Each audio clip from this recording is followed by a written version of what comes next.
I was fooling with my mic and I missed the cue, but that's okay, all right, because we've That's got a a lot great to do. graphic. Great graphic. Happy Thursday evening.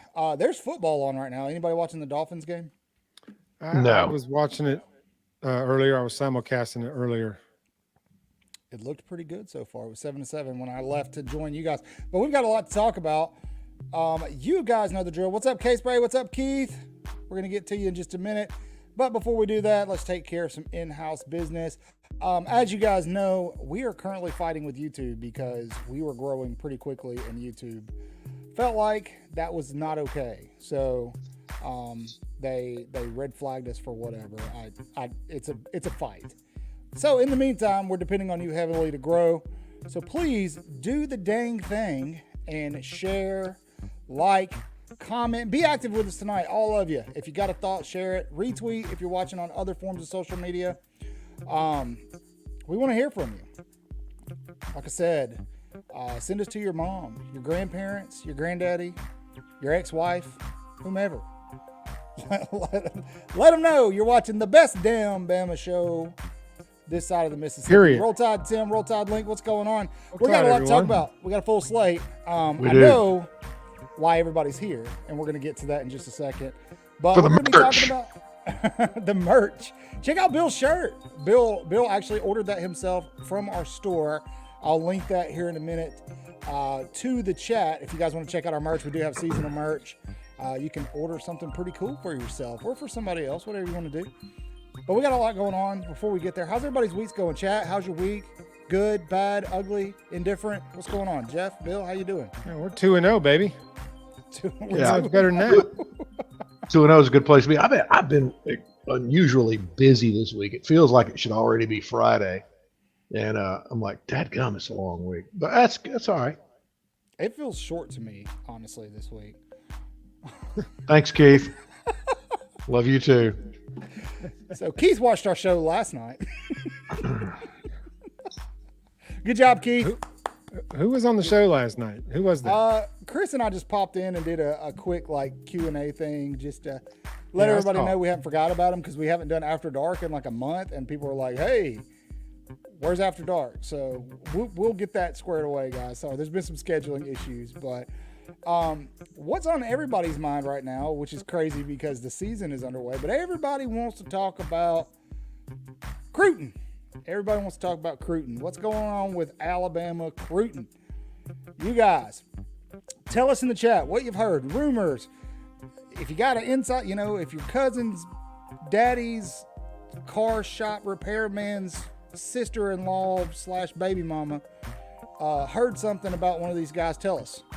and we'll tell you if we think it's a bunch of bull crap or not. But some big news that you guys need to know about. We'll start with Michael Carroll, 5-star interior offensive lineman, number 1 interior offensive lineman in the country. He's been committed to Alabama since June. Well, Michael Carroll is taking a visit to the Hurricanes of Miami on Saturday to watch them railroad the Ball State. Are they the Cardinals? Something like that? Cardinals, Birds. Ball State. I think they're Cardinals. Testicles. Either way, in an interview with On 3, Carroll said, hey, look, NIL is a big part of my recruitment. And obviously, Miami has the money to offer anybody they want to. That's why they're doing as well as they are in recruiting right now. I don't think their facilities and stadium and things are on par with other big name programs, but Carroll's going to take a visit. Now, a lot of Bama fans are like, this sucks, let him go, blah, blah, blah, this and that.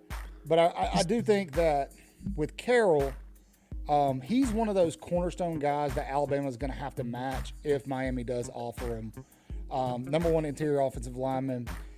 Kalen DeBoer and staff have made it very clear that they're starting in the trenches in terms of recruiting.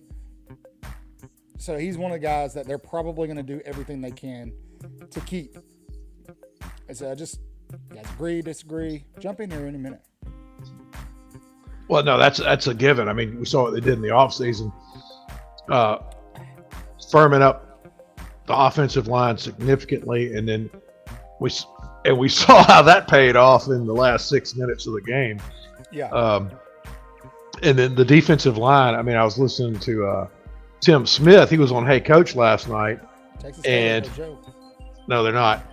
Tim Smith said we get our energy and feed off Tim Keenan, and so they're gonna that's the nucleus in every level of football. You don't win without having the trenches secure. Yeah, I agree, and so I think you got to make it work. Yeah, so I think even if Miami throws a bag out, keep in mind that Carroll is verbally committed to Alabama. He's been committed since June. I'm sure Miami's not going to be the first program to offer him money to skip out on that verbal. And it's hard to tell with Miami. We do this every year. Jeff and I did a video a week ago about these programs that, every offseason, everybody's talking about them. They're going to catch lightning in the bottle. They went and dominated a Florida team at Florida's field, and everybody started talking about them. How good is Florida, though? That's SEC respect there. Well, yes, but in the terms of Florida this year, Florida sucks. We knew Florida wasn't going to be good this year. Not good. So, Miami was favored to win that game, right? Although I think Lagway is going to start going forward, so they may be a little more competitive. A little more, but with that schedule, man, it's a brutal schedule. It is. You can't hear me well. I'm having mic issues, man. Once his name from South Florida takes that Florida job next year. Yeah, Alex Golish. Well, we're going to talk about that in a little bit. Keith, that freeze warning turned out to be a melting. All right, Dustin. What are you guys talking about? What freeze warning? Keith's comment. What are you talking about, Keith? He might be talking about recruiting. Apparently, Auburn was supposed to get him one tonight, and I don't know if that actually happened. I mean, it's hard to get anything. Where are these facts coming from? All these supposed tos and gonna be's and all this stuff, and then none of it ever happens. Social media, man. Yeah, when you lay down at home versus Auburn, what? He hadn't said a word. He hadn't said anything about it, but he's going to Auburn. What? When did that happen? Yeah, when you lay down, didn't say a word. He's going. Huh? Man, Auburn. Oof, that's a disaster in the pasture. We'll get there too. But let's stick with the recruiting. Too. Goes, don't worry, they're not off the target yet. They're gonna light their ass up soon enough. Trust me. Let's keep on the recruiting. The big one that everybody wants to know about is Justus Terry, and I do have some information on Justus Terry that we haven't shared. And here it is. So for those of you who don't know, I am part of a chat, a recruiting chat, and in that chat, can you guys hear me okay? Yeah. You sure? Okay, I want to make sure everybody else can. Chat, can you hear me okay? I think you sound fine. Okay, all right. I just want to make sure. Although I do hear an echo He somewhere. said it sounds a little bit better. Sibilance. So, anyway, what was I saying? You have some Justus information because you're part of a group text that Okay, sorry. All right, thank makes you up guys. stuff Sorry, about Terry too. I've been told that something's going on with my audio, so I've been trying to fix it. A little bit of an echo. I did just do the echo cancellation, so hopefully that'll fix it. But anyway, I got thrown off. I got a phone call. So part of this recruiting chat, and with Justus Terry, it is definitely coming down to a recruiting fight between Alabama and Georgia. He did visit Georgia for the Clemson game. He was in Tuscaloosa for the USF game. He'll be back for the Georgia game. But those who are surrounding Terry, who are close with him, have very little problem posting on social media about how good of a time he's having in Tuscaloosa when he's there. And family members, friends that are going on these visits with him have said, like, this latest visit to USF, like the dude was having the time of his life.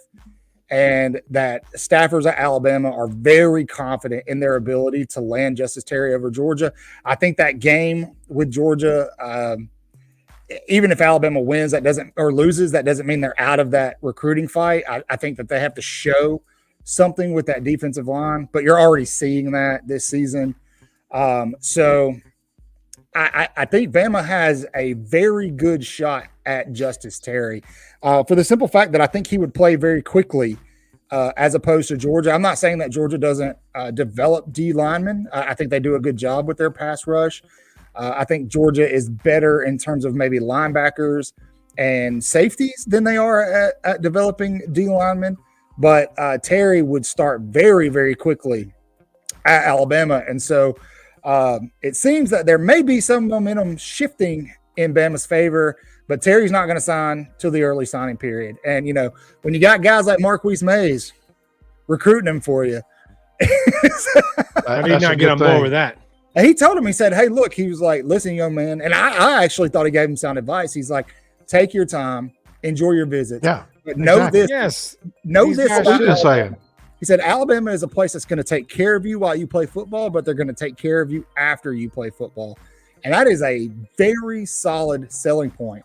So I would definitely grow on that in terms of other recruits. Dawson Merritt just visited Nebraska for the Colorado game, and everybody was talking about that. And then he comes back, and On3's trying to make a story out of it, but he tells Brett Greenberg, hey, look, yes, it was fun. I had a good time, but I'm 100% committed to Alabama. Hope they take all their visits. They deserve it. I think they do. Yeah. Why would you not? To take all these visits and let every school shower them with gifts and women and other stuff. What's up, Mr. Bama? And other stuff. And because this is the only time in their life until next year they got to do it again. Yeah. And I think until next year. I think with, a guy like Michael Carroll, like, why would you not want to? I mean, everybody's talking about him. The media's talking about Miami. It's supposed to be popping down there. But again, the season's going to take care of recruiting because you're already starting to see it after week 2. You've got these programs that everybody's been on fire about. Dude, everybody started buying into Auburn after that freaking Alabama A&M beatdown and those receivers and Peyton Thorne. Even Nick Saban got on College Game Day and said, Auburn's going to be, a hard team to beat, blah, blah, blah. This and that. And then they go and freaking lose to Cal at home. The season's going to take care of these things. The real battles for Bama a little early this year. Yeah, you're absolutely right. Nothing fills seats and gets recruits more than winning. Yeah, absolutely. And money. Justus Terry wants to be on a high-speed, high-octane defense. Hey, Cat. And he's watched that swarm defense, so he knows that's a go-getter, makes the best out of a defensive player, highlights defensive players. Yeah. So, that it's to his advantage to show up and take a serious look at Alabama, and he does. Love you, Keith. And I'll say this about Miami: the University of Miami's down in Coral Gables. That is a wealthy zip code. It's pretty. And it's happening. Never watched Cocaine Cowboys on Max? That's why. Yeah.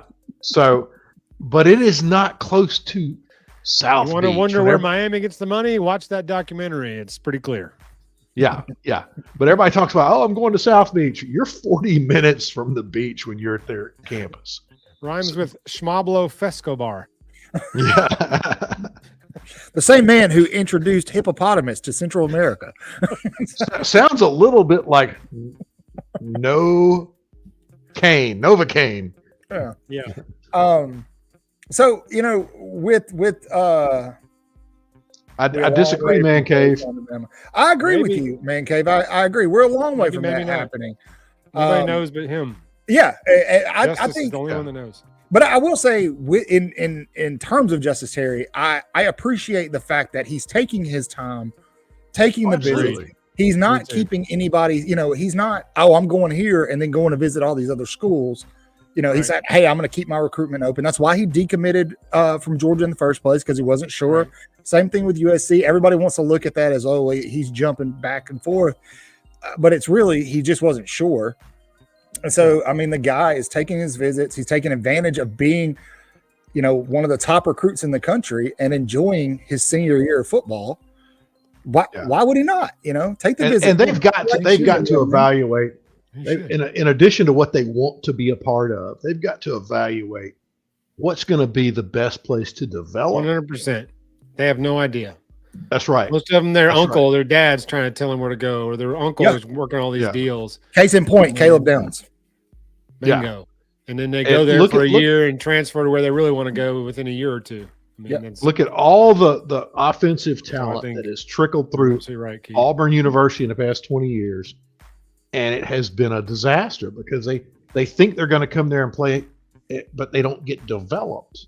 And so these players, they're studying that too. And their coaches and their dads and their uncles are helping them say, not only do you need to pick up a bag, but you got to grow. Yeah.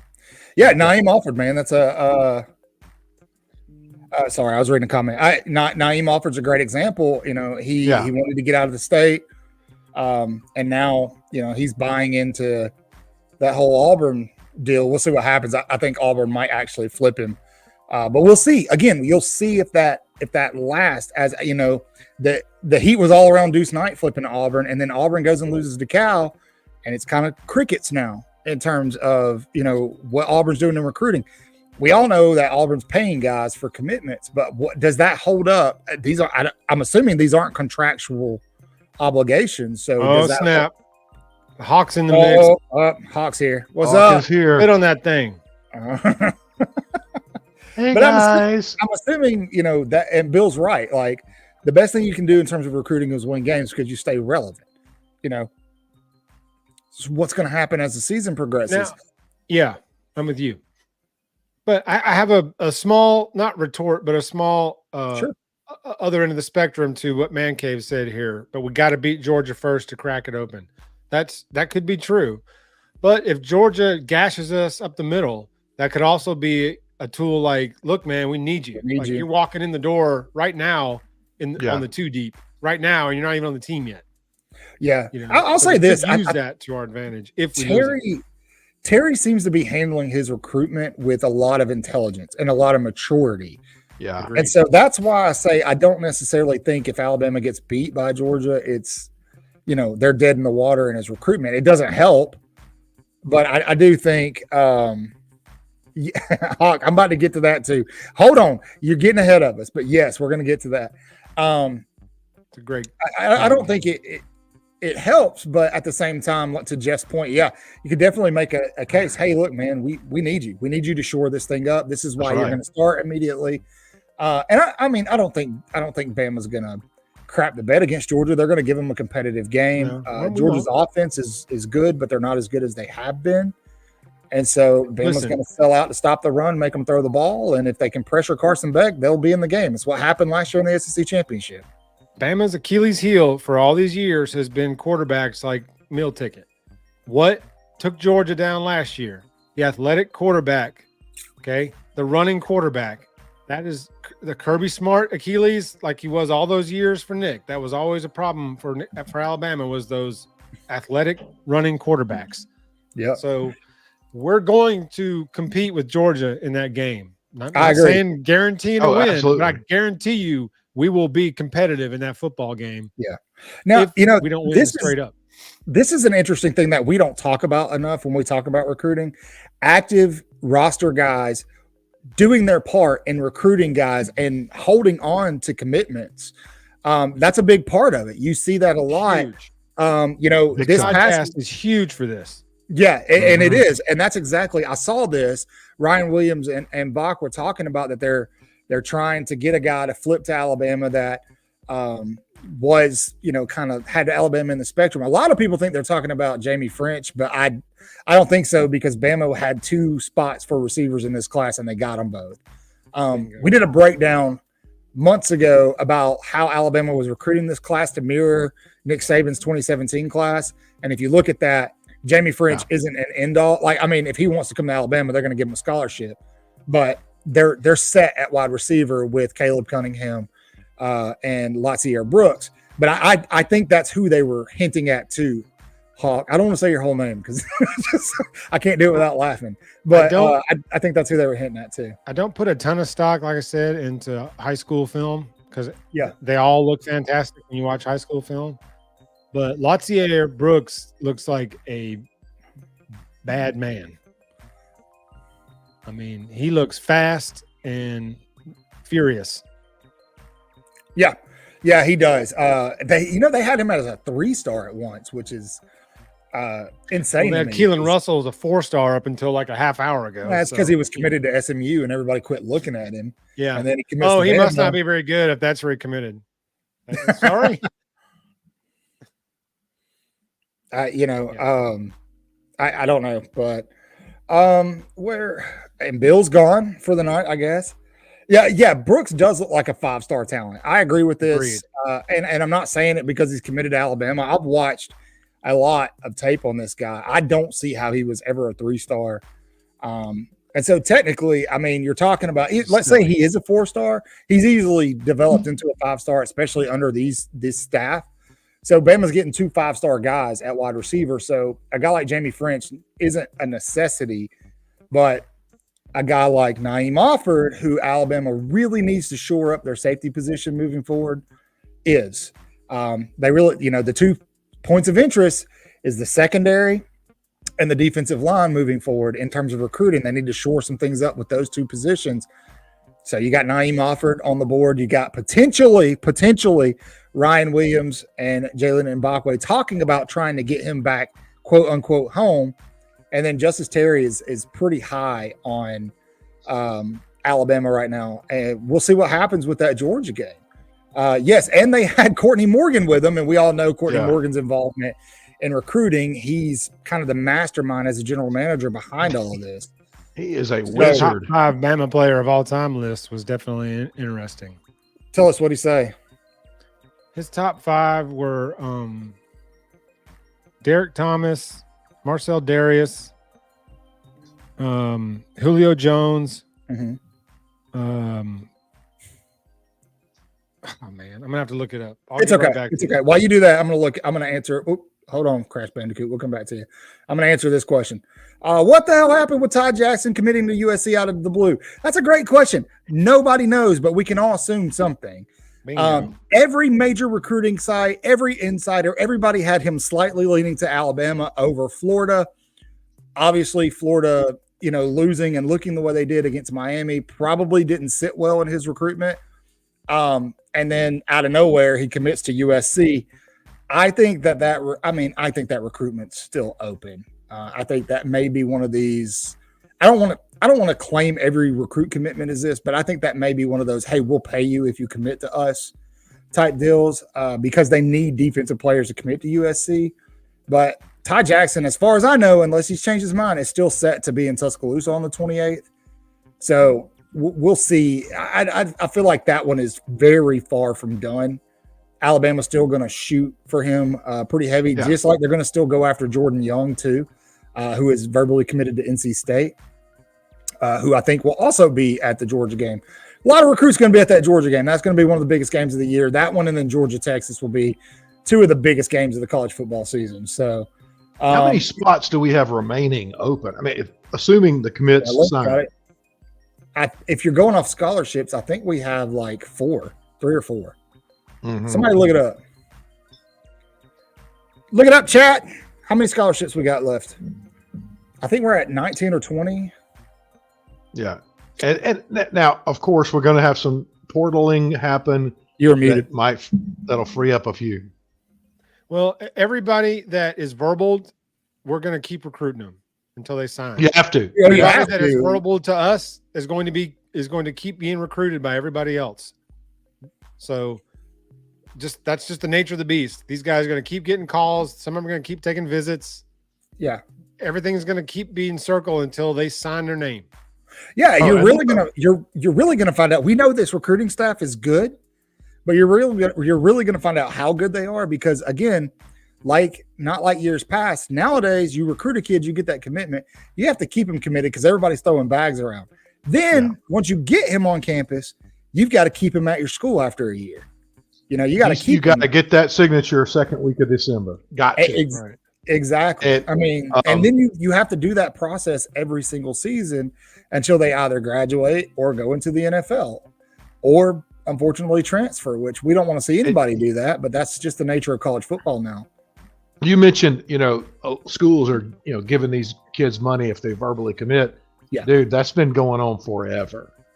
I'm sure it has. Yeah. Don't get me wrong. I'm certain it has. The way it happens is, a guy says, I'm going to commit to pick your favorite school. And then the boosters that are supporting and pushing for that kid to go there, they're going to slip him some money, slip his dad some money, somebody some money on Friday nights after he plays. And the message is, you stay with us, this becomes a bigger amount. There's books been written. There's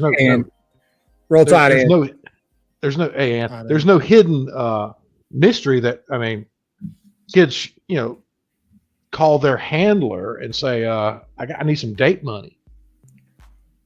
I need some tires. Call them a handler. Well, that's the best way I can handle it. I get what you're saying. Yes, they're representative. Well, a lot of these kids don't need a handler anymore because they've got agents doing this. Actually, there's a Bo Jackson biography came out about a year ago. It's about that thick. It really fun read. And in 1982, 81, 82, there was a guy out of Birmingham. He was a huge Auburn supporter, and he was just always over at McAdory High School. Always. Yeah. Must have been scouting Matt Caddell. Yeah. There's some amazing stories about Bo Jackson. I don't care what uniform he wore after he graduated high school. There are some amazing watch the 30 stories. for 30. You don't know Bo. This book has more, and he debunks any of the myths or proves the myths. And in most cases, he proved the myth. Like, for instance, this is a way off topic. Bo hit a fly ball in high school that was so high, he was standing on third How high base. was it? He was standing on third base when the left fielder red. When the left fielder finally saw it, Bo was standing on third. Is that the whole story? And the guy was so amazed, he let it bounce and picked it up. And Bo just stood there looking at him. Just crazy. Anyway, amazing. Thank you for that. That was a good story about a pop fly. I love it. Well, guys, that's pretty much everything going on in the world of recruiting. I know you guys love to talk about recruiting, but for the week, that is your recruiting roundup for this week. We've got other things to talk about.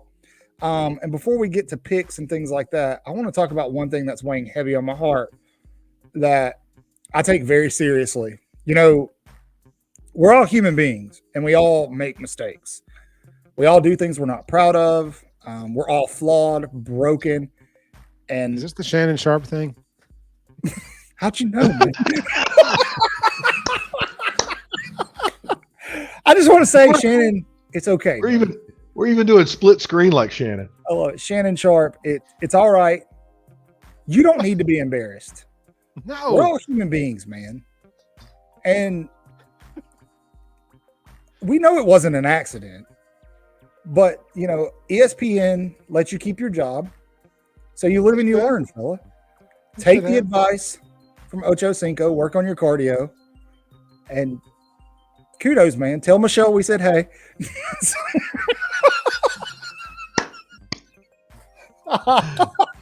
Oh, buddy. Oh, while we got you doing laughing a little bit, please make sure you are liked and subscribed. There's 152 of you watching. We would like that number to be higher. Thank you all. I'll tell you what, if we can get that number up to about 500, I will buy somebody a hoodie from the from our merch shop. So beautiful share merch on social media. Share on social media if you haven't yet. Share to Facebook, Twitter. We're pretty popular on Twitter. People know us. Kind of a big deal. We're kind of a big deal. Our apartments smell of mahogany and leather-bound books. We've got lots of activity, lots of room for activity. Yeah. Oh, yeah. So anyway, let me talk about something for a second here. Go ahead. So is this confession? I gotta. How do I put you over there? No, you just pull me over like this.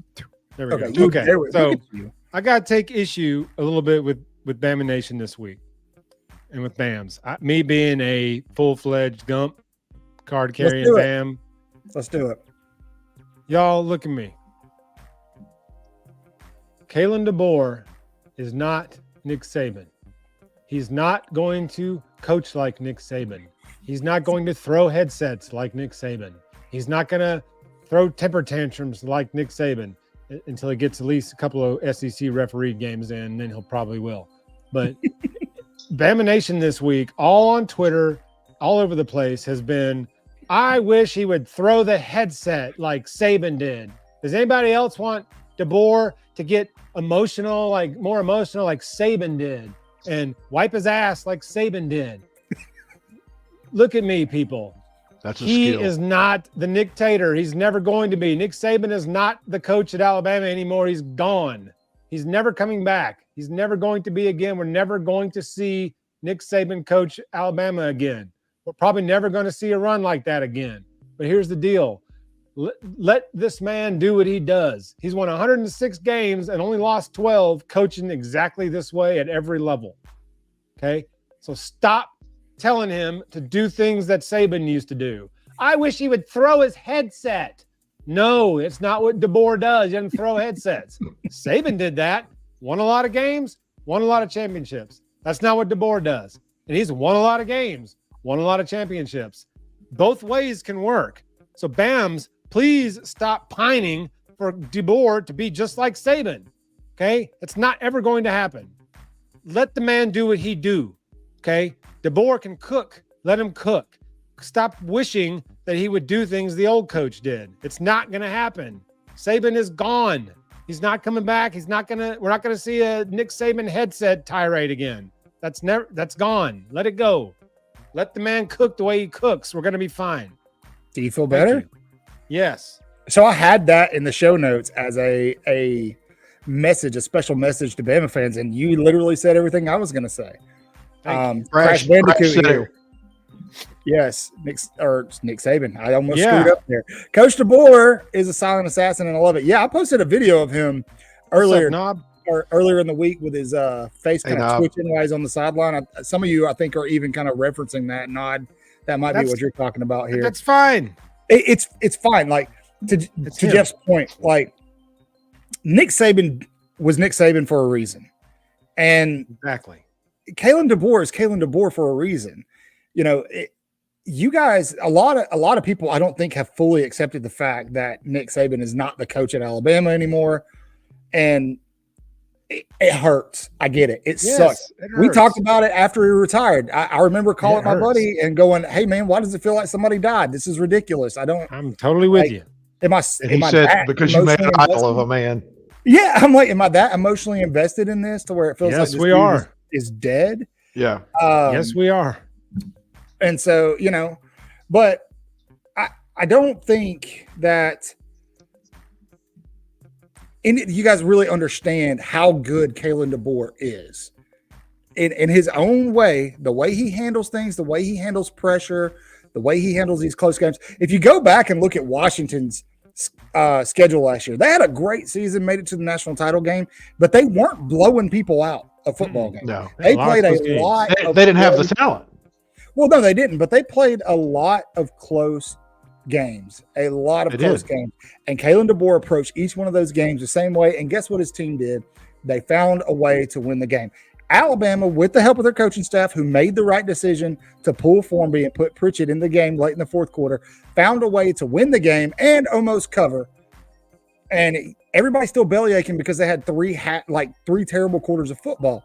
I get it. Nobody wanted to play terrible about USF. We all talked crap about how we were going to beat the crap out of them and it wasn't going to be like last year. Yep. Guess what? It was. But the difference is it's completely obvious what happened. We have a Roman Harper said it today, playing with a freaking makeshift offensive line against a team that was just blitzing and blitzing and blitzing and blitzing. And fast. Weird blitzes. Yeah, and very fast, exotic blitzes, and we couldn't stop it. Well, and we talked about this Saturday night. We had three guys on the offensive line playing positions that they were not starters at. Yes. And left tackle, left guard, right tackle. And USF's game plan was to figure out which one can we get in his head. Which one can we make him screw up? They found him, and right tackle is where you would go typically. Anyway, kudos to them. That's good coaching. They found the weak link and they exploited it. And they did. It's great coaching, and it's as good as. Oh, go ahead, Bill. Yeah. Sorry, go ahead. What I was going to say is, yes, it's good coaching on their part, and there is a great reason Coach DeBoer said it. We're 2-0. Somebody said, "What would our record be if Saban? If Saban and his staff were 2-0, but we would have given up more than one touchdown in 2 games.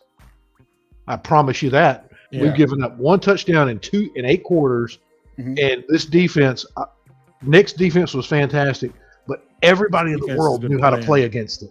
Playing angry. Yeah, they figured it out. Yeah. Jeff, we also know what Michigan did against Alabama. Bama almost out-talented Michigan, but statistically speaking, Bama got handed their asses in that Jeff, bowl. Michigan destroyed everybody on both sides of the ball last year. So, that's okay. Yeah. People, this is going to be an unpopular opinion. They'd have done it to Georgia too last year. Yeah. Yes. That last Michigan year, team, they had it lined up. I mean, Washington had the best line in college, and Michigan destroyed them. Yeah. And so, I mean, look, it happened with Alabama. And again, and this is something else we're going to talk about in a little bit. Everybody always wants to blame the quarterback. If you're the quarterback and things go right, you're the big man on campus. If you're the quarterback, Jalen had a good game. It's on you. That Michigan game and that USF game this past weekend, everybody started talking about, we got to bench Jalen Milroe. First of all, why the hell is anybody talking about benching the starting quarterback? Stupid. Of Alabama, like better than these freaking $1 million head fire coaches. DeBoer. Like, yes, idiots that saying that. Ridiculous. And tool bags. And then secondly, it's not Milroe's fault. That just tells me you don't know what the hell you're talking about. You don't understand the actual game of football. You just want to see Alabama get on the field and the scoreboard be 56-0 at the end of the game. You don't understand the small nuances, the chess match, and the things that happen on the field. That's why I like having Jake on so much, because Jake understands that, and he could speak to it better than most of us because he played college football at a higher level than any of us. But you guys don't, those people who say those things, they don't understand. They're not capable of looking and understanding, the offensive line, we've got a bunch of true freshmen starting. USF isn't an SEC team. They should be bad. That's not the case. First of all, that's not the case anymore. Look, guys, NIL and the transfer portal has completely changed college football. That's right. There's not going to be teams that consistently dominate and blow everybody out like Alabama did 10 years ago. That's not college football anymore. Right. Right. The transfer portal and NIL has spread the talent. Everything. They have spread the talent. That's why you're seeing teams like Michigan get beat by Texas the way they did. That's why Notre Dame goes into freaking Texas A&M and beats them and then goes home and loses the NIU. Northern Illinois. Yeah, that's why Auburn lost to Cal. Right. So coaching becomes very important. Bingo. That's the word. It's coaching. And what did the coach do? They waited as long as they could, but the minute that game was in jeopardy, the minute Kalen DeBoer went, okay, we could be in trouble here, he made a move, and it immediately fixed itself. I love Nick Saban, but for 3 seasons, that offensive line has done the same thing it did in that USF game, and it never got fixed. Kalen DeBoer fixed it in one move. One move. You guys want him to throw a damn headset. 9 yards. Get out of here, man. 9 yards. 16 yards. Touchdown. Thank you. Some of you guys aren't Alabama fans. Some people just are fans of winning. Yeah. And if that's you, go get a Georgia hat. Go get a Texas hat because they're about to go on a tear. They're going to win a lot. They're going to win a lot. Yeah. Get used to it. Thank you for saying that, though. Like, that's a perfect. Alabama's going to win a lot, too. Perfectly said. Alabama's going to win a lot, too. I'm telling you guys right now, Alabama's probably going to lose 2 games this season. Probably. And when it happens, these Fairweather fans are going to be calling for Kalen DeBoer's head. They're going to be calling for Jalen Milroe's head. They're going to want to see Ty Simpson start. They're going to want to blame it on everything else until Alabama makes the playoff with 2 losses.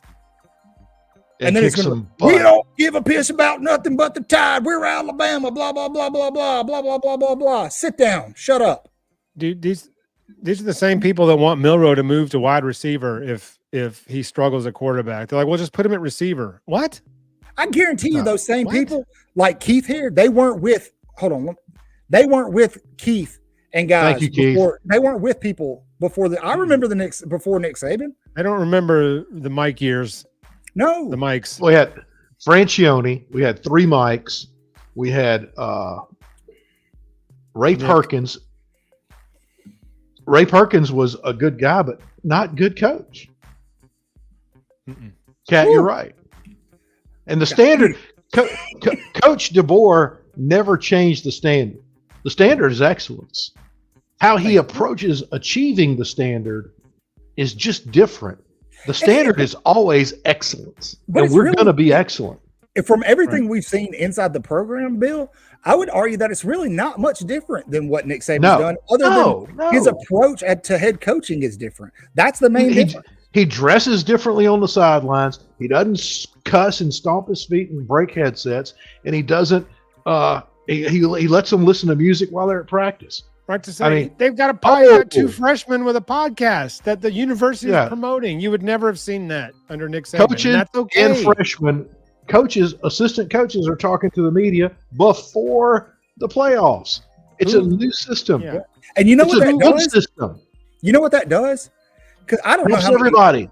With the new wave with Ryan Williams and Bach. By the way, if you guys haven't done this yet, go over and subscribe. I don't care if you watch their content or not. Go subscribe.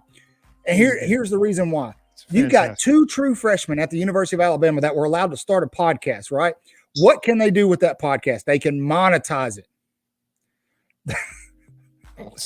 Money. They can help with recruiting. I do not have a bug. Thank you, Howard. I do not. On my finger and I can't. They can monetize it, right? They can monetize it. Once they monetize that and they build a new way, Yes. In addition to that, it's a way to keep your players at home when the portal's open. Because, hey, my school likes me. My school encourages me. My school pays me. Yeah. And it's good. It's a good podcast. It's the second best one on YouTube. Behind us. The first best one right now. That's right. But here's like we're gonna help them get there. I had to do it. I know you guys would rather watch Ryan Williams than us, and that's okay. The cool thing about that though is like these guys are this tool is an active recruiting tool. Who and the whole team knows all these guys in this next class better than anyone. How about one of them that should be in the class and one of them that just graduated, like Bach and Hollywood. They know all these guys. They've been playing with these guys for years. They played against them. Exactly. They went on camps together. They've been playing basketball together for years. Thank you, Mr. Bama. They've been so who better to talk to Naheem Offord about coming to Bama than guys that he knows already, that he's played against and with, and that they probably on a group text. They probably text, and it's like, this is so brilliant. And then the first guest you have on is Big Mo, Courtney Morgan, the guy. Yeah. Exactly. It's genius. It's genius. The wizard. Really. It's genius what they did. But Jamarcus Shepard will be on there sooner before later. They'll have the coaches on there. Guaranteed. Look, guaranteed. Somebody said it earlier in the chat. For all of you who are upset about him not, acting like Nick Saban on the sideline, you don't have to worry because Kane Womack and Nick Sheridan are doing it. If you haven't listened to practice, you would think Nick Saban was out there. You hear Kane Womack screaming and yelling. Yeah. I mean, it sounds exactly the same. I'm here for all of it. And Michael, you and I got military experience. Your best commander doesn't ever lose his mind. He lets his subordinates do it. Yes. Yeah. You let your those handle it. Yeah. You push out to the subordinate, say, look, here's the message. I depend on you to do it. And I know you're going to get it done. And they get it done. And then it's just good delegation. It's good leadership. Yeah. He was pretty frustrated, and I loved it. Yeah. What? Keep in mind, man, they got the headsets. You were reading lips. You said there were a few. Shucks. Jiminy Crickets. Fiddle-dee-dees. There were a few of those in there. Oh, fire truck. Oh, son of a biscuit. There's a couple of those. Son of a biscuit. You, Mr. Falcon, there was a few of the Mr. Falcons in there, too. Cheese and crackers. Yeah, the old Tom Brady. Golly gee shucks. Gee whiz. Did you guys enjoy watching Tom Brady's broadcast? It was kind of weird. I didn't really. I got to confess, I did not. Golly gee shucks, all gee. Thank you for your service. Thank you, Mr. Bama. Yeah. We were I don't watch much NFL, so I didn't see a minute. I didn't even know when he was on. So sorry. I watched a bunch of it. I got Red Zone. Too many pauses. Yeah, I agree. Yeah. Anyway, so we've talked a lot about. Listen, everybody relax, okay? And I know it's not our folks. Everybody seems to be agreeing with us in the chat, but those our folks are social media rational. Smart people. Yeah, you guys are fantastic. We love you. Yes. They're coming here for sanity. Yeah. They bring a lot of sanity to the show. For the one, like stand your ground on social media, because a lot of these people really just, like I said, it's not a love for Alabama. I love Alabama. I went to school there. I worked for the athletic department. I've got 2 degrees from that school. I grew up in Alabama. I don't live there anymore, but I love Alabama. And a lot of people who are chirping and running their mouths when things don't go right they don't love Alabama. They love the attention, and they love winning. They like the merch that they can wear that says champion, because they've got nothing else to be excited about in their life. Yeah. They're the same ones that won't wear that script A all year long if Alabama doesn't win the national championship. They're the same ones that if another school wins big on Saturday, magically have their merch on Monday. Yeah, you guys watch it. I live in. Oh yeah, dude. I live in Northeast Florida, and I have seen more Michigan stuff in the past year than I've ever seen in my life. Yeah, Jeff, I am. I'm not going to tell you where, but I am in Florida, and so if you can't tell by the constant stream of sweat going down my face. He's been known as the king of South Beach, if that tells you anything where he lives. Speaking of your love for Bama, mine as well. We talked about this. Uncle Sam's sending me on a trip here shortly. I've already packed 2 things before I've packed anything else: a Script A flag and a State of Alabama flag. And they're going to don't worry, Pat. While Bill's gone, we'll be sure to get an address that you guys can send him a care package. We definitely expect you to put hilarious stuff in it. Don't put anything in it he actually needs. Just put really stupid stuff in it. I don't know, but just send him a whole box of Splenda or something. I don't know. Send him a box of Notre Dame gear. It's awesome. I had my gallbladder. You'll watch me burn it live. I had my gallbladder. That'd be a good show. Tune in to watch Bill burn his Notre Dame gear. I wouldn't wear it. I'd have to touch it to get it out of the box, but I wouldn't try it on. You could put gloves on. No, I would go straight to a fire pit. Forever and I'd go to a fire pit where they're burning dookie with diesel fuel and put that stuff in there. Well, look, we've done enough talking about the game last week. I think we need to move into what's happening this week, because on Saturday at 11 o'clock, the University of Alabama will take on the Wisconsin Badgers in Madison. And you better believe it's going to be loud, and a lot of people are going to be jumping around. And so I would love to get your first, your individual takes on this game, what you're expecting from the Tide, what it's going to look like. So take it away, gentlemen. Wisconsin led by former University of Miami great Dick Van Dyke, or Rip Van Dyke. Call him Dick Van Dyke. Whatever his name is, Van Dyke. Honest to God, I think this will be an easier game than South Florida. I don't think Wisconsin's defense is nearly as fast and athletic as South Florida's was. As goofy as that sounds, everybody's like, South Florida? What? Whatever. They had some fast defensive ends, and they had some fast sideline-to-sideline linebackers. Yeah. And I don't think Wisconsin has anything close to that. So are you not worried? Go ahead, Bill. I'm so sorry. No, I can wait. No, I was just going to say, I appreciate Jeff saying that. I think, all right, number one, Wisconsin people have been posting, Alabama's never seen anybody like Darren Van Dyke or whatever. Actually, we did, and they post clips of us busting them up in 21. Yeah. We beat the actually beat the hell out of him. But I agree with Jeff. I think this won't be as close as the USF game. USF might as well be, the third or fifth ACC team in the state of Florida. I mean, they're really solid. Yeah. And we mentioned it earlier, the portal, the talent in Florida is like Texas when it comes to talent. All right. So, but Wisconsin, we're favored by 15. I say Bama's going to cover. Bama's going to smoke somebody. Prediction here. Yeah, 42-10 sounds fine with me.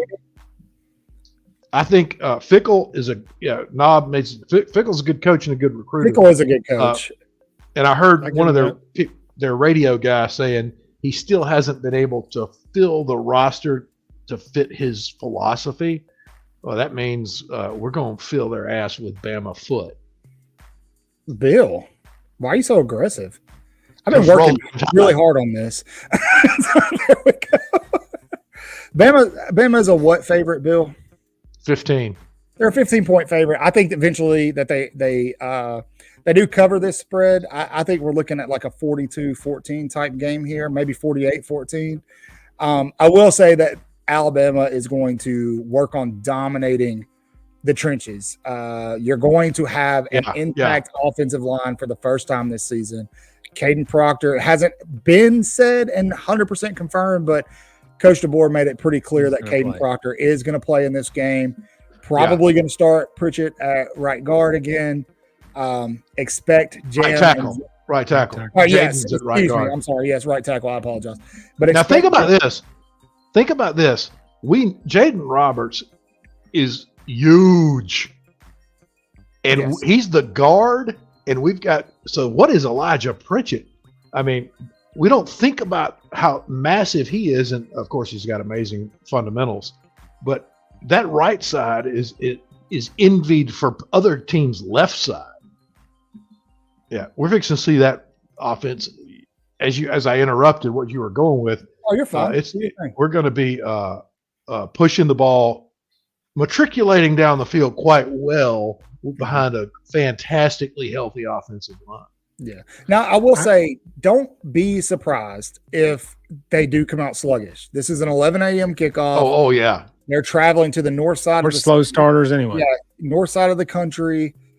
Don't be surprised you go into halftime with like a 21-14 score or something like that. Like, don't be shocked by that. I will say, don't be shocked if Wisconsin comes out and hits a couple of big plays on our secondary. You saw last week that there were some bust by those young cornerbacks. I'm sure Wisconsin noticed that, and I'm sure that they will design something to hit those. I think this quarterback's probably way more capable to do that than USF's. So that's probably going to happen. I wouldn't be surprised if Wisconsin went up early on Alabama. If they take the first offensive possession and go up early on Alabama, But I think you didn't see a lot from Keon Sabb and Malachi Moore and Damani Jackson in last week's game because USF couldn't throw the damn ball. I think you're going to see some pretty aggressive play from those guys. Yeah. Coach Womack and company have been pretty loud about how they're pushing takeaways. They want takeaways. They want, Alabama has some work to do now to get back in the their side of the turnover margin after the 3 lost fumbles last week. So, don't get down. Again, to what we were saying earlier, that social media is going to be calling for heads at first, I think, but let the boys get comfy on the road. It's going to be a pretty loud environment for an early game. It's going to be their first official, road game of the season, while other teams like Florida and Auburn are playing their 3rd home game somehow. How is this homecoming? How is this homecoming for Auburn when they played all their games in Auburn this year? Because their last 7 games, 5 are on the road.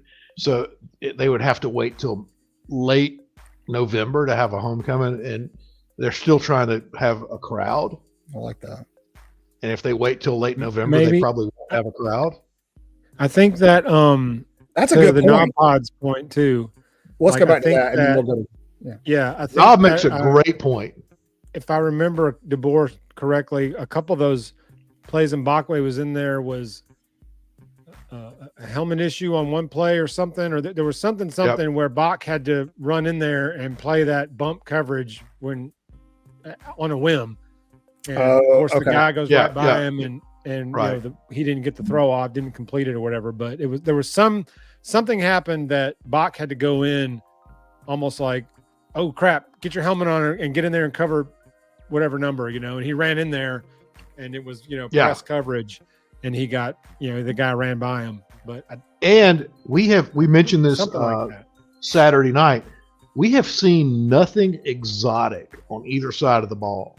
It's been very conservative. It's been pretty vanilla, and that the playbook is just barely. Georgia. It's barely open. We're going to open it a little bit more this week, and then for Georgia, there's a lot that's in that playbook that's going to show up in the SEC schedule. Sure, absolutely. Period. And I hate Chris isn't here tonight to talk about this, but one of the questions he posed was, is Jalen, not progressing like you would think he should at this stage? Or is it new offense, new terminology, new staff, new players around him, the normal kind of hiccups you go through when you're dealing with new stuff like that? Because let's be honest, through 2 games, Jalen looks very similar to what he looked like last year. A lot of explosive runs, deep balls, suspect mid-game, doesn't commit to running the ball and takes deep sacks, takes huge lost sacks. A lot of the same things we've seen in the first 2 games, but then again, we haven't had a full offensive line in either of the 2 games. So, the judgment's still out. But through 2 weeks, we haven't seen like leaps and bounds of progress at the quarterback position from him yet. I'll say we've seen progression of reads better. Not yet. I think progression of reads is better. Yes. Knob brings this up. I would agree with that. And you brought it up, Jeff. The lack of consistency on the O-line that throws the whole rhythm off, and we're about to get into that. And here's a great point we don't want to overlook. Jeff, you've been saying it's 3 preseason games that got progressively more difficult. We're on that 3rd one. Next week, bye. So more time to develop, more time to build that rhythm, and then work on opening that playbook. I think Jalen progressed a lot last year, and we know what the problems were last year. And I've seen consistency so far. Nothing dynamic, but he had good numbers last weekend. His QBR was 50.5, and I think that was bogus because he really had better numbers than that. QBR is different than a passer rating. No, I wouldn't measure it by QBR, but you did see last week, he took that one really nasty sack where he rolled out and just wouldn't do anything with the ball. And then after that, he was very adamant about throwing it away. If his reads weren't there. And so that is something else I would like to keep an eye on. There were a lot of high snaps in that game. And I hate to say it because I want to defend Jalen Milroe, but Ryan Day may be right. It may be something. I don't know how it would be, but something's up with the snap. There's one common denominator. Yeah, and it is Milroe. Something's up there, but but you've also got we had 2 weeks of not consistency on the offensive line. So that means who's calling this, who's calling that on the offensive line creates an inconsistency of the noise that the center and the quarterback are used to. It would not have. They should be getting that worked out. Yeah. This is a great comment. And, in the NFL, we've seen for 2 years Bryce Young getting absolutely destroyed at Carolina. And Alabama fans will run to his defense and go, well, if you get him an offensive line, we know he's good. He's going to be fine. But they won't do that for Jalen Milroe. When it's been the same issue. It's the O-line. And so I expect him to do just fine this week. For example, look at the Super Bowl a couple years ago, the Chiefs and the Bucks. Now, we all know Patrick Mahomes is top quarterbacks in the NFL. Yeah, sure. Especially come playoffs. And at Nebraska. Something about the guy in the playoffs. He doesn't lose. But they played that Super Bowl against the Bucks, and they were down like 3 offensive linemen, and he got slaughtered in that game against that Bucks defense. He looked like Mark Gillen in that game. If y'all remember that deep cut, or Spencer Pennington, he looked like that. He looked human in that game because the offensive line couldn't protect him. Every quarterback, if your offensive line is suspect, you're done. I don't care how good you are. Whatever. You are done if your offensive line is suspect in any way, especially on one of the tackles. If one of the tackles can't block, look at the Falcons-Steelers game this weekend. TJ Watt single-handedly destroyed the Falcons because the tackle couldn't block him. Well, we said this at the beginning about recruiting. Why are the trenches important? You got to have a good O-line. You got to have a good front seven. Everything's built off of them. You look at the SEC championship game last year. How did Alabama beat Georgia? They did it by pressuring Carson Beck. I said it all year last year. If you can get close to Carson Beck, you can shut their offense down. And that's exactly what Bama did until the second half when he started getting the ball out quicker. And they, started to close that gap. Yeah. And so, that's the thing. If this offensive line meshes and gels like it's going to, Jalen Milroe is going to be fine. I believe he is progressing. I've seen some throws from him. That one touchdown pass to Ryan Williams, that was a beautiful throw, and it's his third read. Yeah, absolutely. He has improved time. All right, so he's a hell of an athlete. So we're talking about look at the offensive line. Everybody that's probably listening to us right now, and I know that we all think Trent Richardson was awesome. He got drafted by who? The Cleveland Browns. And they put him behind a mesh offensive line, and it wrecked him. He couldn't do anything. And that's, you've got to have that O-line. He had a good rookie year, and then they just and then the O-line they did. But what does Cleveland do? Just like most NFL teams, they'd rather go get a quarterback and pay him too much money than rebuild the people that protect the quarterback. Yeah, exactly. You got to have an O-line. And this O-line's coming together. Everybody needs to tap the brakes. Milroe's going to have a great year. I'm not ready to say it, but he at the end of the year, he might be at a banquet up north. Oh, yeah. I think he's going to be there. I don't know if he's going to win it, but I think he's going to be there. And so, I mean, you got some teams right now whose quarterbacks are putting up ridiculous numbers because they've got, janky schedules. Looking at you, Jackson Dart, Ole Miss. Yeah. But whatever. Anyway, Shador. Shador Sanders. Speaking of Ole Miss,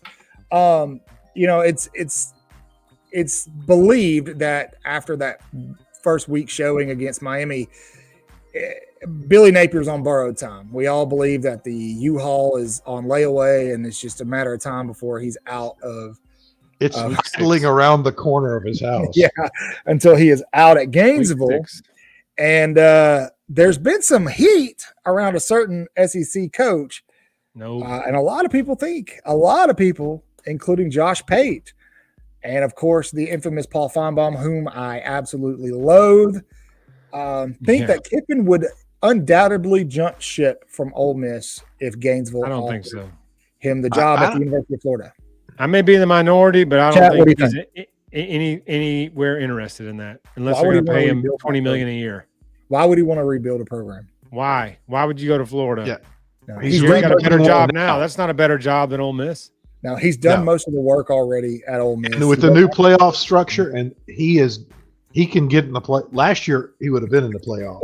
Dude, Oxford is a fine place to live. Way better than Gainesville. Yeah. If you know what I mean. I've been to both, and the Grove is cool. The Grove is cool. Gainesville has better food. I will say that. Oh man, you just upset half of our Oxford contingent. It's settled. And I don't care. Obviously, why he should leave Ole Miss. Yeah. Lane wants to be in the media. Comes to mind. Ooh, I think of Grove. If Ole Miss misses the playoff, well, luckily they're not going to. Ole Miss will be in the playoff because their schedule is so favorable. They've got a good schedule. Used to be a bigger brand. I don't know if they are anymore. Yeah. Not anymore. And they were. Ole Miss has two hard games this year. It's a good point Keith brings up. Lane Kiffin doesn't shy away from that ego. Could that play a factor in him going to Florida? Who's his agent? He will be in the mix, just like the Bama thing. He'll do a fake video of him fake talking to somebody about why would he want to leave Oxford? He doesn't care about insert this particular job in this space here. He'll do another thing like that, and that'll scratch his ego enough. But like you said, his ego's big enough that I don't think he wants to go to Florida and take 3 years to rebuild or 2 years to rebuild something that he's already done. No. Oh, he's going to extort Ole Miss for more money. Oh yeah, he absolutely is. Especially if he makes just like Norvell did, like Dan Lanning did, or Jimmy Sexton did for all these guys that were mysteriously rumored for the Bama job and then suddenly got 10-year contract extensions when none of them were even going to get a phone call. The day after Nick Saban retired, why was Jimmy Sexton in the building? Ooh. Because he was making phone calls. Yeah, and he was putting his clients' names out there as possible short lists. And they fleeced Florida State, Oregon, all them. He got them all locked in. Don't say it yet. Don't say it yet. Hold on, Bill. I know what you see. All right. That's because I agree with that. I know you do. I think Jeff does too. Yeah. I think what Bake has said here is the actual answer to Florida's problems. Yes. Alex Galesh, current head coach of USF, Bulls, the South Florida Bulls. I think that he is the answer. Agree. And where was he before? He was the offensive coordinator at Tennessee. He is beating Alabama. You can tell that crap he's almost offense, beating man. Alabama. Offense. I hate that offense. God. Yeah, I'm not a fan of it. And we get to play him again next year. Woohoo! No, 3 years in a row next year. But next year you'll get a different Bama team. You're gonna get a year of Debo in the system. You're gonna get his play. You're gonna get a much different look next year. Here's the thing about portal teams, Keith. Portal teams are not built for long-term success, and that goes for Ole Miss and Lane Kiffin too.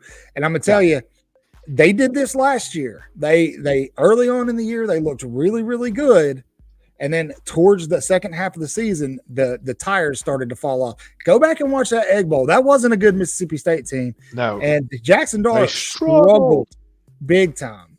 And so what's going to help them out this year is the fact that they've got an easy schedule. But I'll say this, but while you're gathering your thought. Jeff.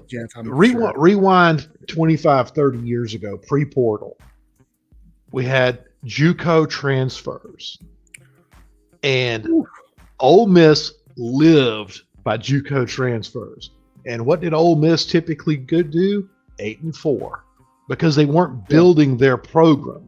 The portal is very similar to if you're living. Woody Heifer was the head coach at Vanderbilt. Got some JUCO transfers, made some noise at Vanderbilt, and then they went back to being Vanderbilt because he couldn't build a program.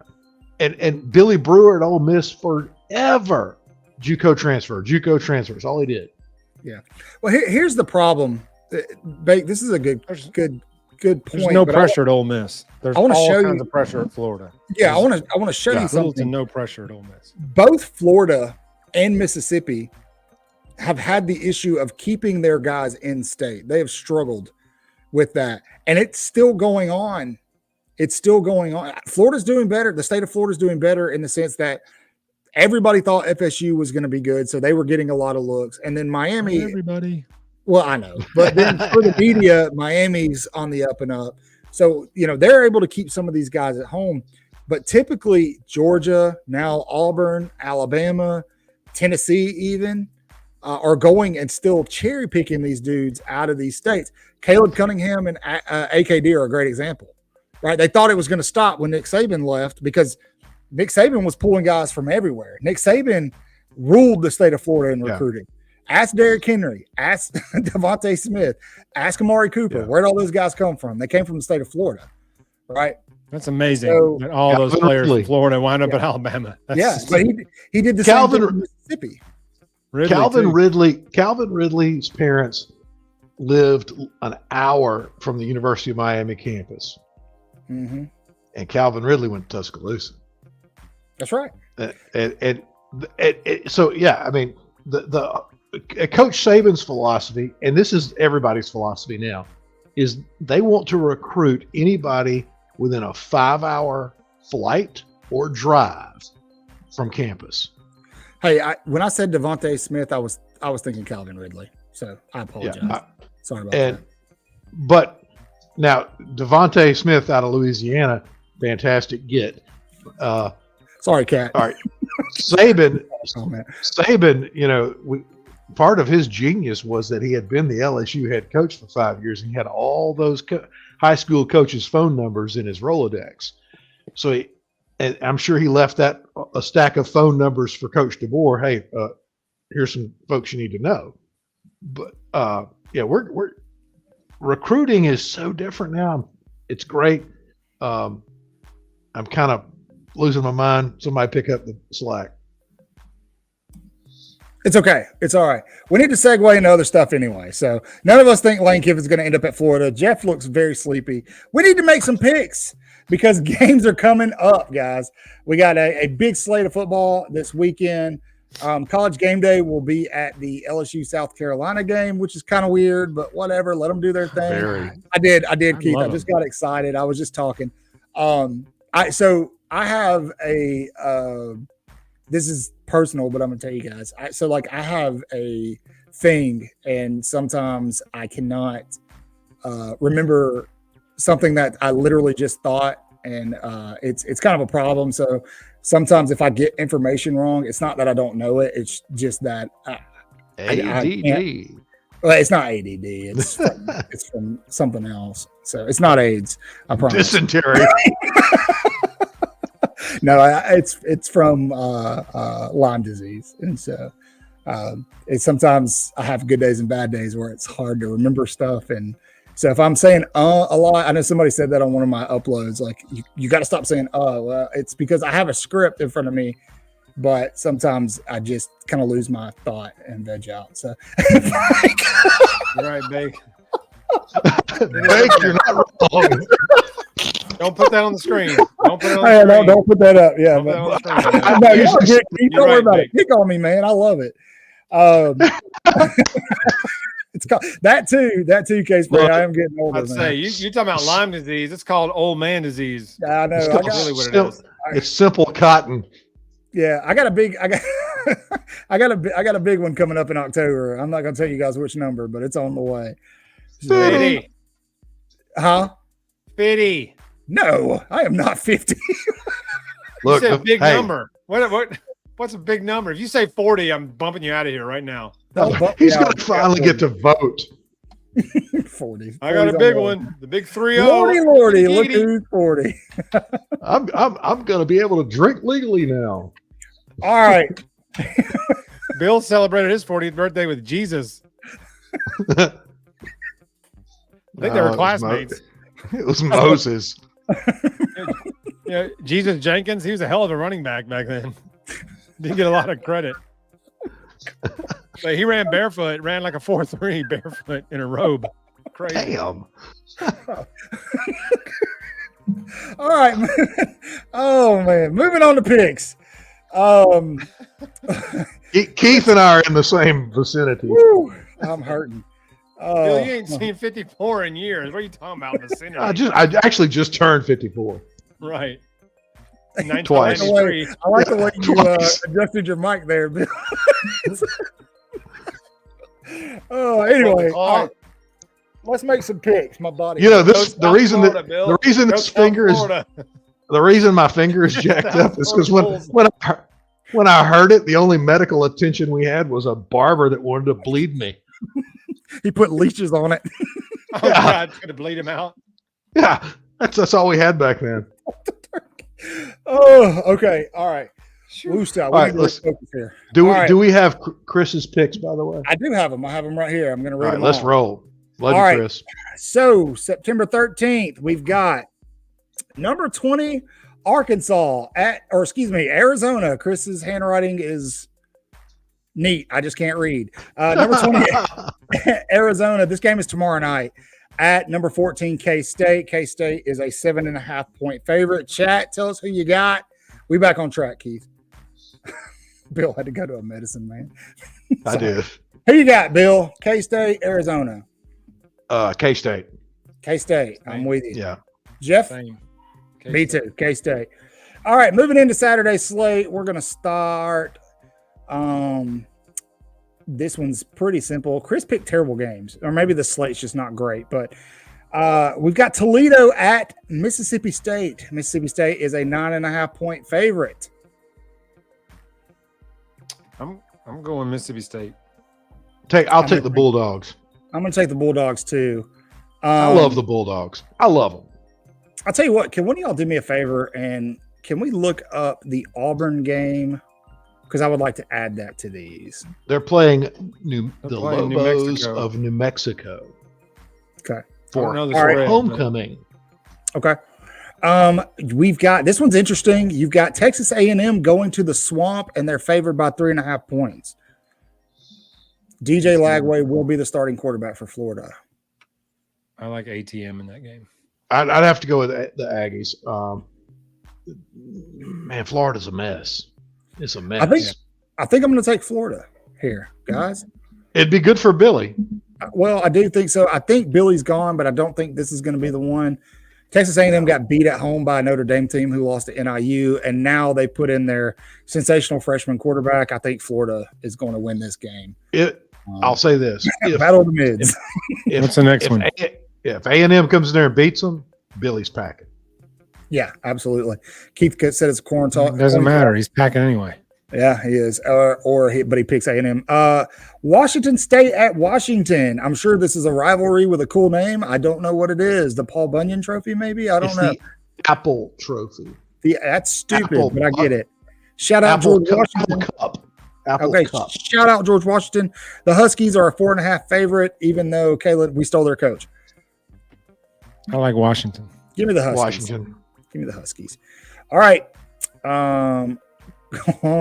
Coming fresh off a very embarrassing loss to Nebraska at Nebraska, the preseason hyped Buffaloes of Colorado take on their in-state rival Colorado State, who they barely beat last year in overtime, but they are a 7.5-point favorite. I'm going to take Colorado in this one. Yeah, it's on the road at Colorado State, so that will have a factor. Buffaloes. Yeah. Okay. Yeah, I'm gonna have to go Buffaloes. They got a better quarterback, I think. Okay. That didn't help. They didn't help against Nebraska last week, but they got Travis Hunter. I really want to pick an upset here, but I don't know that I'm going to. I want to chat. Number 9, Oregon at Oregon State. Number 9, Oregon is a 14-point favorite, but they have not looked good in both of their wins so far. They Oregon is one of those portal teams that I was very similar to FSU, who is having problems gelling and meshing on the field. And I think that, Shiloh is out of that game, Joman. You're right. He had surgery. He's going to be out for a while. Pac-12 has risen. It's the new Mountain West. They just moved all the Mountain West teams. That's right. Lagway, DJ Lagway's not playing for Florida. He's not playing? He was named the starter, so unless he got hurt. Yeah, I'm pretty sure he's playing, but we'll see. Unless he got hurt today. Oregon Oregon State. Oregon's favored by 14. I think Oregon State could do this, and I really want to pick them bad. But I'm going to go with Oregon can cover on the road. I don't think they'll cover. Straight up, right? I got Oregon winning straight up. Yeah, Oregon. All right, I like it. Now we're going to move over to, Tallahassee. The not so mighty Seminoles of Tallahassee are welcoming in the Memphis Tigers, and they're favored by 5. I think this could be an 0-3 start for Mike Norvell and DJU, unless he balls up and benches his quarterback and gives his offense a fighting chance. What do you guys think? I'm with you. I think Memphis has a legit chance to be in the playoff, and if they do win this game, I think you see Memphis surging with Boise and a few others toward the playoff. I'm with Keith. I think Memphis is it, man. I think Memphis has got a better unit. They're cohesive. So you guys are taking Memphis. Yeah, give me the Tigers. All right. I was going to take FSU, but I'm just to play it safe and stay on track here. I'm going to take Memphis. Okay, I like it. A potential sneaky good one, I think, at least for 3 quarters. You've got Boston College, who will be playing their red bandana game. I'm not sure if you guys are familiar with that story. Really cool story. It is the week of the anniversary of September 11th. Number 24 BC, who beat FSU the second time in Tallahassee, will be traveling to Missouri to take on the Tigers. Number 6 Missouri, which is weird to say out loud. Missouri's favored by 16. I'm taking the Tigers. Tigers. Go Tigers. Yeah, give me the Tigers. Missouri Tigers. Bake, if they win, we should go, man. We should go together and just laugh. Oh, they'll be burning couches. No, they don't. They've already checked out. Florida State fair weathers have already checked out. That's true. Yeah, they're out of playoff contention. But their students always look for a reason to burn a couch. They're like West Virginia. They like burning stuff. They're 0-2. So Florida State, they're out. Their Florida State fans aren't even going to watch any games anymore this year. Yeah, when you hear the war chant in that game, it's going to be. You won't hear it. They'll mute it out. Exactly. Wasn't there some kind of issue with that going on? And then they realized nobody gave a crap about Florida State, so they're like, just do whatever you want. Nobody cares about you anyway. Yeah, I think Dion wanted them to play his son's rap song instead of their war chant. Apparently, Tua just took a nasty hit, potentially concussed again. Oh man. Yeah. It was 24-7 last I saw. It was. Why is he still in there? It was 31 to 10 when I'd last looked. Oh, okay. Bro, that sucks. Tua's. Yeah, he's gonna. He's fragile. I thought he should have retired when he took that hit and he was all seized up on the ground and his hands were all seized up. Yeah, I didn't see it. I thought he should have retired right then. I was like, how bad was it, dude? You got a family and a kid. It ain't worth it, man. To be having CTE when you're 35. It's time to retire. Hang it up. You commit suicide, or you do something crazy. You lose your mind, or you don't remember your family or whatever because of all these things. You got paid. He got his money. I thought he should have retired after that last concussion. Hey, it'd be a shame if somebody's been talking about this tonight. So, yeah. I mean, that's tough, man. That's tough. How bad was it? So clear. But these teams, a lot of these NFL teams build their teams from the outside in. Mm-hmm. They give all the receivers all the money, and they don't have any offensive linemen, and it doesn't matter. Start in the trenches. I've been studying. This is for after the season's over, but I've got a chart. I've been studying how the NFL has drafted quarterbacks since 1990, and every team that tries to build from the outside in, you know what they still do? They still suck. And there's repeat offenders for the past 35 years of doing that. And we'll get to that another time. Yeah, so it looks like Mertz is going to start for Florida. Okay. That might change my pick. Am I allowed to do that, gentlemen? Yeah. If you want to. Stone. Y'all both picked A&M, right? We did. Yeah, I'll go with A&M. Chris, when you're rewatching this, check it. Cotton for A&M. All right, let's move forward. Tough news about Tua. We'll check into that after the show. But Where were we? LSU, South Carolina, number 16. LSU will visit out South Carolina. Shane Beamer plans on having Williams, Bryce, or however you say it, popping. College game day is going to be there. Tigers are favored by 7. Give me LSU by 14. Yeah. LSU. I mean, I don't. This ain't going to be 2010, and Steven Garcia ain't showing up. LSU's no going to wreck them on this field. No. And that running back they had, it ain't happening. Yeah. What about you, Jeff?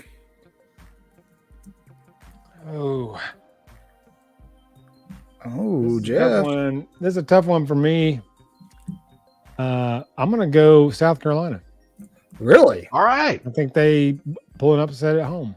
Let me help you with Brian Kelly. It is an 11 a.m. game. I would love to see Brian it. Kelly. He loses 2 games a year he shouldn't, and I think he lost one already he shouldn't have, and I don't think he should lose this one, but I think this will be the second one. Okay. That's fair. That's fair. I would how anybody in Louisiana, I haven't heard a lot of coverage with the hurricane. I know it's not, something super substantial, but there's been some flooding and stuff. So I'd be interested to see how that maybe has impacted travel plans and stuff for LSU. I don't know, just to see. But moving on to the last game, the premier game, the one we give a crap about, at 11 o'clock. This game's going to be on Fox. The big noon kickoff? Big noon kickoff with Gus Johnson, Joel Klatt, thank Jenny you. Taft. You're looking live at the coin toss. We've got number 4, Alabama, coming off a tough but scoreboard convincing win over USF, coming into Camp Randall to face off the Wisconsin Badgers and Tyler Van Dyke, who Alabama recently murked when he was at Miami. Alabama's favored by 15. I am taking Bama in the points here, and I don't take the points when it comes to Bama. I would. We haven't in the past, but this is a new day. See? Yeah. We're thinking. We've been. You got to meet week 1 this for isn't thinking Nick Saban anymore. I said week 1, don't take the points on Bama. They covered. I said last week, all right, they proved me wrong. This is a Kalen DeBoer offense. I'm going to take the points, and then Bama didn't cover. And so, in the chat, I said Bama would not cover last week because USF would bring all they had. In the chat comments, I said Bama 47-17. I'll stand on that. We'll win by 30. Yeah, I'm going to say 48-14. That's my official score. I put it in the chat. But the first quarter is going to be bad. I think it's going to be slow. We're going to be throwing stuff at the TV. We're going to be cussing. Notorious Bama football is very slow starts. Score prediction, guys. Put them in the chat while we finish up. So but that may be that's a previous trend. Now we've got some explosive playmakers all over this offense. Something that we kind of talked about a lot in the offseason is Kendrick Law not being utilized well for Alabama last year. He's only had 3 targets, 3 receptions this year. I think we hadn't run a lot of plays either. We have true. No. Yeah, we've had great field position, short plays. I think very explosive plays. Look out for him to make some noise this game. We'll see how that goes. Ryan Williams, of course. I would like to see the tight ends get involved a little bit here, but I think big time what's going to happen is Bama's going to run the hell out of the ball in the second half. I think that's what you're going to see a lot of that. So get that offensive line clicking. That's what's going to happen early. They're going to try to run the ball, get the offensive line gelling because once Bama goes up a couple of scores, this is going to be preparation for Georgia in 2 weeks. So but I think we're going to first quarter will be 14-10. It might be 14-14, something like that. First quarter, we'll score 14 in the first quarter, and then all of a sudden you'll see Alabama just shift into third, fourth gear, and it's gone. And we're going. The comment I heard was that the front 7 at Wisconsin is aggressive, but not too big. Yep, we'll see how it goes. All right, guys. Before we finish up, we posted a video a couple of days ago. kind of breaking down, talking about who coached better against USF. We definitely challenge you guys to go give that. Goes to my point. The video just went right to my point. Oh yeah, boom, bingo. Doesn't matter. Nick Saban ain't here, so if he coached better last year, that has nothing to do with. Shut up, Jeff. I want them to watch the video. Shut up. No, I'm sorry. I just saw the go eat your ham. Doesn't matter. Good Lord, grumpy pants. All right, Mr. Wisconsin's not going to score. Got to prove a point. I agree. They're going to score. They're going to score. But that'll do it. Hey, everybody, 200 of you Shuddy this weekend. That would be the shiz. Yep. Check out Bill's shirt. I'm going to go and get you guys not his link. Breasts, his shirt. They're called chesticles. For whatever reason, Bill and the camera doing this. Yeah, Bill. I don't know what you're trying to sell there, but it's not working. Look at this. Sell some merch. I mean, his green screen's shining through it anyway, so you can't even see it. Woo, good Lord. You guys are ridiculous. I'm about to put this link in the chat. We've got some really cool merchandise for you. We've actually got some seasonal merch that's only going to be available up until the week before Halloween. So check it out. There's lots of stuff. There's stuff for your dogs. There's stuff for your mom. There's stuff for your dad. There's stuff for your kids. I got a birthday coming up next month. Buy me something. And so, just kidding. Don't buy me anything. I love you guys. Buy us a shutout this weekend. Buy us a shutty this weekend. Go to Camp Randall and throw an egg on the scoreboard for him. Hey, I'll take it, man. You 2 shutouts first 3 games of the season, 1 on the road. That'd be I'll take that. Some turnovers so Womack will stop being so grumpy. I expect speaking of grumpy pants, Michael. Stay grumpy. Yeah, stay grumpy. I definitely expect turnovers. We're gonna come at them so hard that they're gonna feel desperate. They're gonna be desperate, and they're gonna make mistakes, likely through the air. But we're gonna kick some ass. Yeah, bunch of piss missiles. Bingo. You don't want Jalen firing them piss missiles over the middle, man. That's Tubbs. That equals Tubbs. All right, guys. Next week, we will be officially bringing back After Dark on Wednesday night. And then Thursday night, we have our show. Hopefully, Chris will be back with us. I believe either Cruz, Nick Kelly, or Jake Merrill will be on with us next week. So keep an eye out for that. In the meantime, make sure you're watching for uploads, shorts, lots of fun stuff on the channel. Share that stuff. If you're watching on Twitter, please go over to the majority of you are watching on Twitter. I think there are literally 181 of you watching on Twitter, or excuse me, X right now. If you're not yet, please go over to YouTube and just give us a subscribe. Hit the notification bell. That would certainly help us out a lot. If we suck, tell us we suck, but sub anyway, because you're a good human being and the world is split and terrible enough. We need your subs. And, we need your subs. Need you. I'll beg. I'll make a video of me begging. I'll tell you what, if Auburn loses Saturday, I'll make a video of me begging for subs. But you'll be gloating. Yes. Right. But you'll have that shit-eating grin on your face the whole time. Oh, I will. And I'm here for it. Anyway, we love each and every one of you. You know how much we love you. But what you need to do when you're done here is go watch that video. And then when you're done with that, say your prayers, read your Bibles, wash your hands, horns down, beat Auburn and LSU and Tennessee too. My Dixieland. Good night, y'all. Roll Tide.